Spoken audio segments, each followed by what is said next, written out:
Scratch his head for him, dear. No. They were just fiercely in love, always. Scratch his head. That made, their later years completely wonderful. There you go. Oh, that's great. If you believe in soulmates, My mother said that she knew from the first second she saw him that was the man she was going to marry. then this love story won't surprise you. She was the light in his eyes, and he would do anything for her. A true love tale for the ages.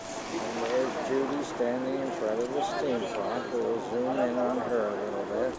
And in Harvey and Judy Hatchfield's case, their story lasted until ages 94 and 92. This is the box of letters. But it certainly wasn't easy. Oh my gosh. The two met right before Harvey went to war. After graduating from medical school in 1946, he deployed, serving as an army doctor in the Philippines and Japan. I mean, they wrote at least one letter a day, so there must be, at least 700 letters here. For 2 years, the only way Harvey and Judy could keep in touch. Here he is writing to my mom with a picture of her. I feel like this is a window into those people who are in that photograph looking at each other that way. The night before they married, Harvey wrote one final letter. So in this last letter that I need to write, I want to say, I love you with all my heart, my darling, my wife, yours, Hatch.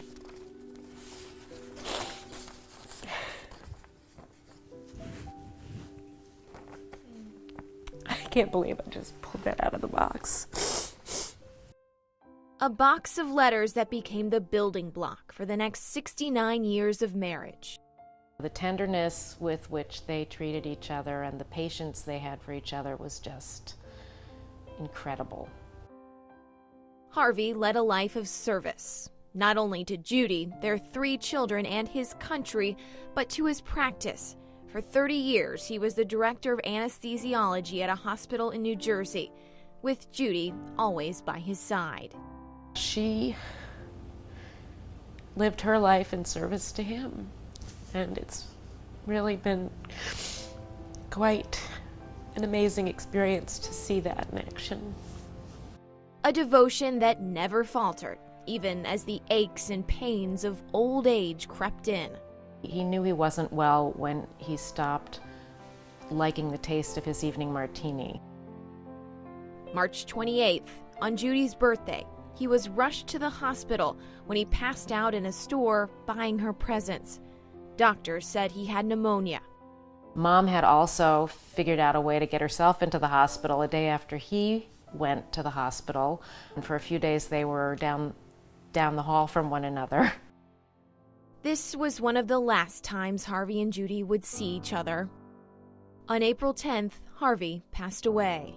We weren't going to say, no, Dad's passed away. We weren't going to say that. You think she knew? Oh, yeah. We all asked her, where are you in pain? And she said, yes. And we would say, where are you and where does it hurt? And she would say, my heart. She said, my heart is breaking.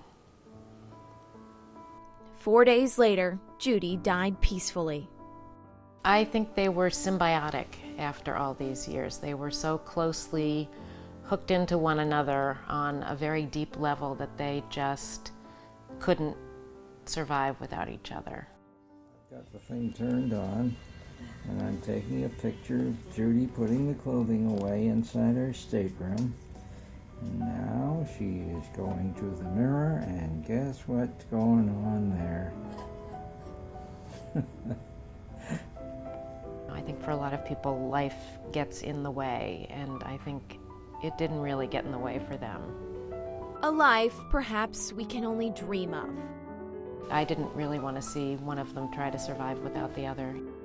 If you still don't believe in soulmates, maybe this look that never faded will convince you otherwise.